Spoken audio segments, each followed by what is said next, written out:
ఏది అయినా ట్రై చెయ్యి ఆచి చికెన్ మసాలా. ఆచి chicken masala. National crush Rashmika Mandanna నటిస్తున్న లేటెస్ట్ యాక్షన్ థ్రిల్లర్ మైసా. ఈ సినిమాలో రష్మిక క్యారెక్టర్ కి సంబంధించి రకరకాల వార్తలు వైరల్ అవుతున్నాయి. ఈ beauty first time full length action role లో నటిస్తుండడం సినిమా మీద అంచనాలు పెంచేస్తోంది. తాజాగా ఈ మూవీకి సంబంధించి మరో ఇంట్రెస్టింగ్ న్యూస్ వైరల్ అవుతోంది. అదేంటో మీరు కూడా చూసేయండి. టాలీవుడ్ నుండి బాలీవుడ్ వరకు వరుస సినిమాలతో బిజీగా ఉన్న Rashmika Mandanna present action thriller జాన్రాలో తెరకెక్కుతున్న మైసా వర్క్ లో బిజీగా ఉన్నారు. అనౌన్స్మెంట్ దగ్గర నుండే ఈ సినిమా మీద ఆడియన్స్ లో భారీ అంచనాలు క్రియేట్ అయ్యాయి.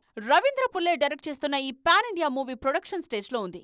మైసా మూవీలో రష్మిక మందన్న గోండు తెగకు చెందిన గిరిజన మహిళ పాత్రలో కనిపించబోతున్నారు. ఇప్పటికే రిలీజ్ అయిన టీజర్ పోస్టర్స్ లో ఆమె ఫెరోషియస్ లుక్స్ కు మంచి రెస్పాన్స్ వచ్చింది. ఈ మధ్య ఎక్కువగా లేడీ ఓరియంటెడ్ మూవీస్ మీదే కాన్సన్ట్రేట్ చేస్తున్న రష్మిక మందన్న మైసా విషయంలో స్పెషల్ కేర్ తీసుకుంటున్నారు. ఈ సినిమాలో ఆమె నక్సలైట్ పాత్రలో కనిపించబోతున్నారన్న టాక్ వినిపిస్తోంది. వ్యవస్థ మీద పోరాడే పవర్ఫుల్ గిరిజన మహిళగా రష్మిక పవర్ఫుల్ రోల్లో కనిపించబోతున్నారన్న టాక్ వినిపిస్తోంది. ప్రెజెంట్ డిఫరెంట్ రోల్స్ తో వర్సటైల్ స్టార్ గా పేరు తెచ్చుకున్న రష్మిక ఫిల్మోగ్రఫీలో మైసా మరో డిఫరెంట్ మూవీ. మరి నిజంగానే మైసా ఆ అంచనాలను అందుకుంటుందా? కాక్టైల్ 2 లాంటి బోల్డ్ మూవీ తర్వాత మైసా పాత్రలో రష్మికను ఆడియన్స్ ఎలా రిసీవ్ చేసుకుంటారు? Let's wait and see.